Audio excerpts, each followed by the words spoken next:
So my mom went out to get few groceries from the shop, and that was how she was knocked down by a vehicle, rushed to the hospital, and was pronounced dead on arrival. My whole world crumbled. A glimpse at my sister dawned on me that I was left alone to take care of her. I wept the more bitterly, but had to take the fate. With the help of my kinsmen, mom was buried successfully. No one accepted to take care of us, and then we have to face the realities of life.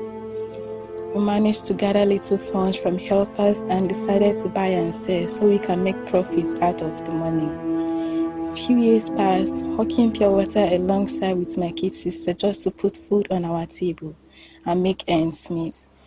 Thank goodness my parents were able to build few rooms apartment before they passed on, so we don't have issues with accommodation.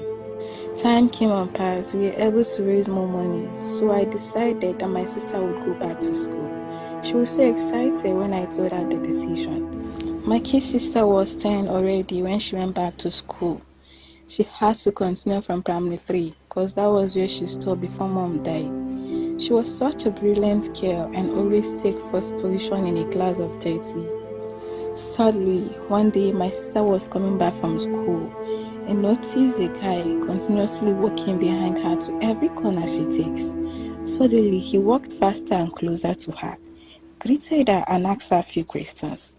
She managed to answer the little she could. Later on, she said to him, "I'm getting closer to my house," but he offered to come in with her. My sister insisted because she barely knew him as he was a stranger. After much arguments, the guy pretended to have given up and turned his way back. Just as my sister opened the door to enter the house, the boy rushed back and made his way inside and raped my sister. Not in time, I came back from hawking and met my sister weeping bitterly on the floor. I scooped her up only to see blood dropping down her cloth.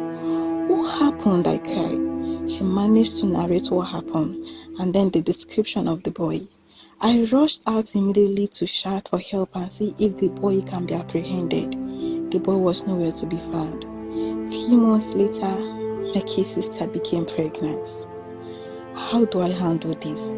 Every day seeing my sister in that condition gets me shattered. Do I wish that I could help her to carry the pregnancy as I was older than her, but I can't.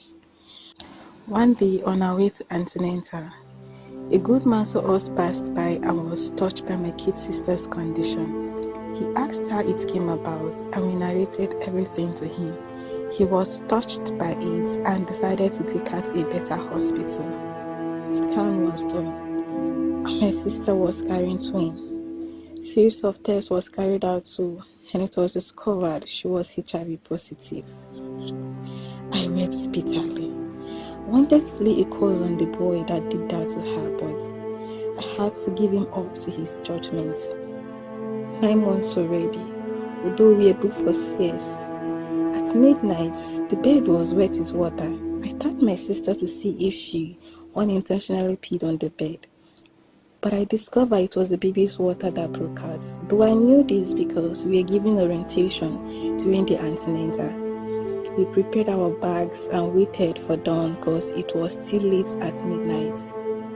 Doctor checked her and discovered she was only 2 cm dilated and her water had long been broken. She must be taken to the theater now, the doctor said. Few hours later, the CS was successful and I was hearing the cry of the babies. But my sister was taken to the ICU because of excessive bleeding. Sadly, my sister passed out. At first, the doctors were hiding it from me, but from their countenance, I perceived all was not well. I was finally told the sad news. I felt and I wept uncontrollably, not minding I was in the hospital. At that point, I wished death should come and take I and the twin away. Years passed by. I was already 30. Suitors began to show up, but thanks to joy whenever they see me taking care of my kid sister's kids. Fortune smiled on me and brought a young, gentle, good man my way. He loves me so much as I do. He believes in me and he promised to take care of my kid sister's children when we get married. Everything happened so fast and we are happily married. Days passed after our wedding and my husband had not touched me. I asked him, but he said we should wait a little longer to have our own kids while we take care of my kid sister's children. I obliged since I love my kid sister's children so much as I love my sister. At least they can have a good life as my sister couldn't. My husband was stupendously rich and I lacked nothing. He provided everything we need and I was able to save up 2 years, 4 years, 5 years already in the marriage, yet no child of my own. My husband doesn't even sleep on the same bed with me. One fateful day, I decided to go drop the kids off school and get few groceries from the supermarket before coming back. So my husband knew I won't be coming back that soon.